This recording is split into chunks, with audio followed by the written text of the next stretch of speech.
Retinol जितना amazing है उससे कई ज्यादा बदनाम है and the problem is not with retinol, the problem is with the information around retinol.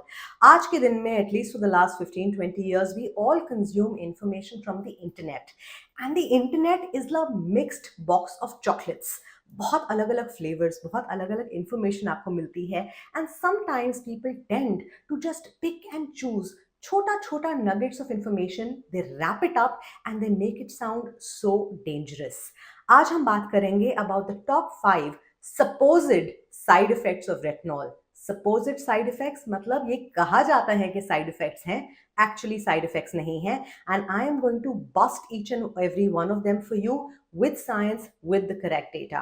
Hello and welcome to Skincare Simplified. मेरा नाम है निपुन, आपकी skincare bestie and a certified skincare consultant. Today we're going to talk about the top side effects around retinol. क्या ये सही है, क्या ये नहीं सही है? Who are these people who are promoting these things? And should you be a little more mindful when you are consuming your information? Video शुरू करने से पहले you know the drill, like, subscribe अगर आप enjoy करते हैं science packed daily skincare content। मैं बनाती हूँ एक नई video every single day here on Skincare Simplified, the only channel on planet Earth जहां आपको मिलते हैं detailed skincare routines. Now let's get into the world, the scary world of side effects. एक एक साइड इफेक्ट के बारे में बात करेंगे और उसके बाद मैं आपको दूंगी उसका जवाब। Number 1, retinol causes cancer. No, it doesn't. There is very little to no information जो एक्चुअली क्लिनिकली प्रूव हुई है जहां किसी का कैंसर रेटिनॉल के साथ लिंक किया गया है। See, cancer is a big disease and cancer can have a lot of forms, can have a lot of different kinds of reasons to it. सबसे कॉमन रीजन क्या होता है? स्मोकिंग, वेपिंग, जो दुनिया लगातार करे जा रही है। So just linking an ingredient to cancer is the biggest stupidity because there is no one accredited paper. Accredited paper होता है जहां authorities like FDA etc go stamp and say कि हाँ भाई इससे कैंसर होता है, क्योंकि अगर ये होता तो retinol whether it's OTC form, whether it's over the counter form या it is a prescription form, बिक ही नहीं पाता। काफी सारे ऐसे ingredients हैं which have been linked to cancer, which are called carcinogens, जो actually market से pull out किए जाते हैं when there is enough and more data around it. जिस हिसाब से रेटिनॉल बिक रहा है, अगर ये बात 0.01% भी सही होती तो ये अभी तक बिक नहीं रहा होता। Having said that, retinol is the one ingredient जिसके ऊपर 50-60 साल में भी longer, because we're going back to the 50s, so we're talking about 70-80 years of research है। ये एक अकलौता ऐसा ingredient है जो globally माना जाता है, and this is the only ingredient that can actually target multiple skin issues. So the fact that this causes cancer is absolutely bullshit. Point number 2, इससे होते हैं बर्थ डिफेक्ट्स। अब जिसने ये बोला है ना कि इससे होते हैं birth defects, very respectfully I want to ask you, where are you getting this information? Because retinol एक ऐसा ingredient है जो pregnant and nursing लोगों के लिए बैन है। क्यों? क्योंकि अगर इसके कोई साइड इफेक्ट्स हैं, they are not known to human beings. You know why? Because human beings में हम टेस्टिंग नहीं करते। I mean common sense, people come onto the internet and make these huge ass claims and I'm like, we don't test on human beings. There is animal testing, which is also very sad, but animal testing की जाती है। Human beings पे testing नहीं करी जाती, pregnant औरतों पे तो बिल्कुल ही नहीं करी जाती। So the fact that this can cause side birth defects is not known, is and that is why the ingredient is not prescribed. Ingredient क्यों नहीं दिया जाता? क्यों हम कहते हैं कि retinol should not be taken while you are pregnant in nursing? क्यों बोला जाता है? क्योंकि हमें पता नहीं है। पता नहीं है का ये भी मतलब है कि हो सकता है इससे कोई प्रॉब्लम नहीं हो, but we don't want to take that risk.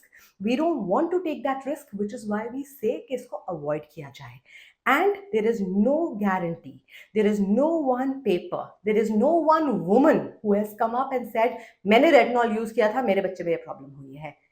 doesn't exist. कहने तो आप कुछ भी बोल सकते हो। So no, it does not cause birth defects. We do not test on human beings, we don't test on pregnant mothers. Number 3, and ये तो मेरा फेवरेट है क्योंकि ये इंफॉर्मेशन आधी सच्ची है आधी गलत है, एंड वो ये है कि retinol thins your skin. And इसके ऊपर ये जिसने ये बोला था उनके साथ आई थिंक लास्ट ईयर और ईयर बिफोर लास्ट मैंने उस वीडियो को स्टिच करके भी रिस्पॉन्स दिया था, जिसके बाद उन्होंने भी एक और रिस्पॉन्स दिया which was absolutely bogus, and then I realised that I am actually giving them more coverage and PR because it's like a small brand and unknown person. तो फिर मैंने बंद कर दिया। मैंने कहा एक तो फालतू की information and then I am giving them so much भाव। But in my first stitch to the brand and to the person, I had proven that it does not cause your skin thinning. जब tretinoin के ऊपर, And here, tretinoin and retinol are very different concentrations, different ingredient. Tretinoin पे एक study की गई थी जहां बताया गया था that initially when you start using tretinoin, because आपकी स्किन पे एक जेंटल लेवल ऑफ एक्सपोलिएशन होता है कॉन्स्टेंटली, आपका स्किन शेड करता है, डेड स्किन कम होते हैं, जिससे आपका मोमेंटेरली स्किन हल्का सा थिन होता है, but with constant use of tretinoin आपका स्किन थिक होता है। क्यों? क्योंकि आपका कोलेजन प्रोडक्शन बढ़ता है, your thin actually becomes thicker and not thinner. तो जो लोग क्लेम कर रहे हैं कि रेटिनॉल से स्किन थिनिंग होती है, पहले तो वो नहीं होती। स्टडी की गई थी ट्रेटिनॉइन पे, which is a whole different ingredient, and उस पे भी जो स्टडी करी थी, अगर आप उस पूरी स्टडी को पढ़ते और सिर्फ एक चीज को रेफरेंस नहीं करते तो आपको पता पड़ता कि एक्चुअली इसका ऑपोजिट होता है, आपकी स्किन थिक होती है और ज्यादा हेल्दी होती है। So myth number 3 busted. Myth number 4 कि रेटिनॉल लगाने से आपकी स्किन पे पिगमेंटेशन होगी। Now let me tell you guys, अगर आपने पानी हम सबके लिए अच्छा है, राइट? लेकिन अगर आप पानी एक इतनी क्वांटिटी में लें जो हेल्दी नहीं है, जो नॉर्मल नहीं है, आप पानी के ओवरडोज से भी मर सकते हैं। So if any ingredient is over used and abused, there will be a side effect. Let's specifically talk of pigmentation with retinol. अगर आप रेटिनॉल को ओवर यूज करते हैं और आपकी स्किन पे पीलिंग इरिटेशन होती है, और अगर आप सनस्क्रीन नहीं लगाते, तो यस, आपको पिगमेंटेशन हो सकती है, बट वो रेटिनॉल पिगमेंटेशन नहीं कर रहा, वो आप पिगमेंटेशन कर रहे हो। You are causing your pigmentation by not taking care of your skin. You are causing pigmentation by using the wrong retinol. You are causing pigmentation by overusing retinol by not taking care. कोई भी product, not just retinol, AHA, BHA, any form of kojic acid, tranexamic acid, alpha butene, जो actually lightning brightening ingredients हैं, इन्हें भी अगर आप गलत तरीके से यूज करोगे, अगर अपने स्किन बैरियर का ख्याल नहीं रखोगे, पिगमेंटेशन होगी। It's a normal side effect. Much like acne को अगर आप पॉप करते हो तो आपको हो जाता ही है पिगमेंटेशन या PIH या PIE, post inflammatory hyperpigmentation, post inflammatory erythema. तो क्या ये कहना सही होगा कि पिंपल से हमें एक्ने स्कारिंग हुई है? नहीं, आपने पिंपल को पॉप किया, you do not take care of it and you cause the pigmentation. Retinol pigmentation को रिवर्स करता है। Myth number 5, dry skin. Dry skin, peeling, flaking तभी और तभी होती है जब आप बिना अपने स्किन को ट्रेन किए, बिना प्रिस्क्रिप्शन लिए, बिना मेरी कोई बात सुने, सीधा जाके ट्रेटिनॉइन खरीद लेते हो और उसे यूज करते हो हफ्ते 4-5 बार, एंड देन यू लाइक उप्स, हमारी तो स्किन ड्राई हो रही है, पील हो रही है। स्किन का ड्राइनेस, स्किन का piling is a natural impact of using any form of retinol, क्योंकि वो आपके स्किन सेल टर्नओवर को बढ़ा रहा है, और जब आपका स्किन सेल टर्नओवर बूस्ट होता है, कुछ साइड इफेक्ट्स होते हैं, बहुत कम लोगों को होते हैं। Other than retinol is safe. और सबसे बड़ी प्रॉब्लम पता है क्या है? कि ये जो चीज़ें लोग बोल जाते हैं, they are actually saying this based on research or based on papers or things that were said loosely. It has to be said by a health authority. It could not be said by any normal person, even that if that person is a doctor, उनकी बात का कोई proof नहीं है, because they have not done peer review studies, there are no clinical data, there are no tests, there are not like a whole body of people who are saying that yes, A to Z हमने compare किया, this person is right. Everything that you hear around the side effects of retinol is just jargon. And now let me also give you another perspective. कौन है ये लोग जो बोलते हैं कि रेटिनॉल अनसेफ है? ये वही लोग हैं जिनके खुद के ब्रांड में रेटिनॉल नहीं होता, so they always look at alternatives, which is not a bad thing. Natural alternatives of retinol, जैसे बकूचियोल है, रेवेनेज है, whatever, they are great new natural alternatives, because वो प्रेग्नेंट नर्सिंग औरतें भी यूज कर सकती हैं, हाइपर सेंसिटिव वाले स्किन लोग के भी यूज कर सकते हैं। वो एक फाउंडर का पर्सपेक्टिव है कि आपको अपने ब्रांड में क्या लाना है, क्या नहीं लाना। Just because you choose not to have something as a part of your assortment doesn't mean कि वो चीज खराब है। For example, and I love giving this example all the time, milk मुझे सूट नहीं करता, I have lactose intolerance। अगर मैं जाके सबको रोक दूं कि प्लीज दूध मत पियो, जहर है, then I'm being stupid। मुझे सूट नहीं करता, I cannot take it, I cannot tolerate it, दूध में कोई खराबी नहीं है। और any other ingredient, nuts या जिससे भी लोगों को reactions होते हैं।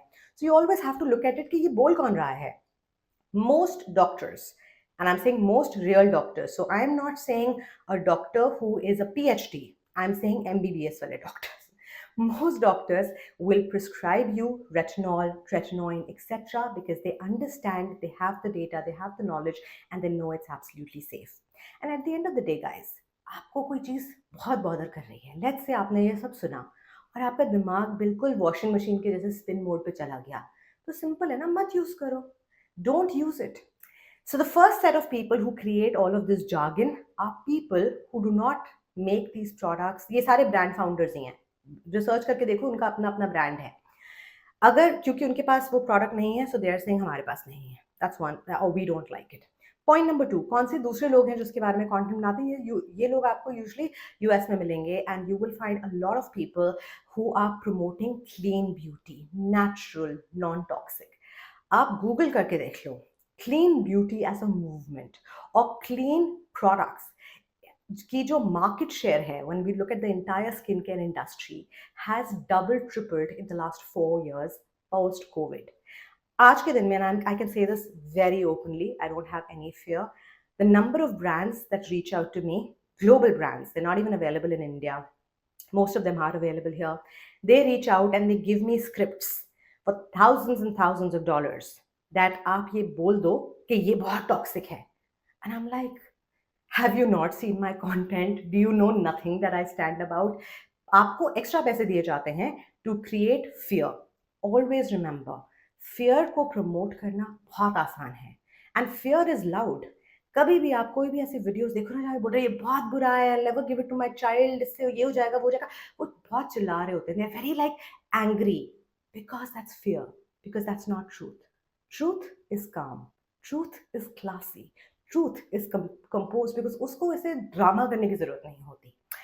So that is something that I want you guys to know, that retinol is absolutely safe. All of these things that are being said is absolute bullshit. It is said by people who want to put out a narrative कि उनका product better है, and शायद उनका product अच्छा है. It is just that उस पे 60 साल की research नहीं है. And I at almost at 40 years, जो अगले साल में 40 की हो जाऊंगी, मुझे अब रिस्क नहीं लेना बॉस. अभी the time is I need all the big guns out. So I want to do that, but if there is somebody else, it is great. And इन चीज़ों का एक और बहुत अच्छा रीज़न है, the fact that we have other ingredients, natural retinol based ingredients, whether it's Revinage, bakuchiol, whatever else. इसका एक और बहुत अच्छा इम्पैक्ट है in the skin care world, that we have more options. How sad would it be कि हमारे पास बस एक ही इंग्रेडिएंट का ऑप्शन है, हमारे पास ज़्यादा ऑप्शंस ही नहीं है. सो 100 out of 100 to the brands who are creating more formulas, newer formulas, safer, gentle formulas. That is amazing. But bashing down an ingredient that has history and proof, that's just a sign of insecurity. Because मुझे लगता है कि bashing वही करते हैं जो अंदर से ना empty होते हैं. So that's another thing. So in conclusion, I just want to say that it is very important that you are mindful of the information you consume. And जो भी चीज़ आप consume करते हो, जाके अगर आपको बहुत bother कर रहा है, you should always die and do your own research and check from multiple sources कि वो क्या बोल रहे हैं. It is very easy to get upset. It is very easy to get worried. और अगर कोई चीज़ आपको truly bother कर रही है, ना आपको डर लग रहा है, ना आपका मन नहीं मान रहा, then don't do it. And that is something which is not about skincare or retinol or anything. मन नहीं मानता, don't do it. You know, my mother used to always say that your man or your mind or your heart is your guiding compass. It is your GPS. It is always going to steer you in the right direction. And that is what happens to most of us as people, right? Whether हम job में हैं, हमारी family है, relationships हैं, anything that we have or we do in life, अपने मन को हमेशा पता होता है कि सही क्या है, सच्ची इन्फॉर्मेशन कहाँ से आ रही है, what is authentic, what is drama. Stay away from drama. It's not good for your skin. And I will see you tomorrow in a brand new video. Thank you so much for watching. Bye.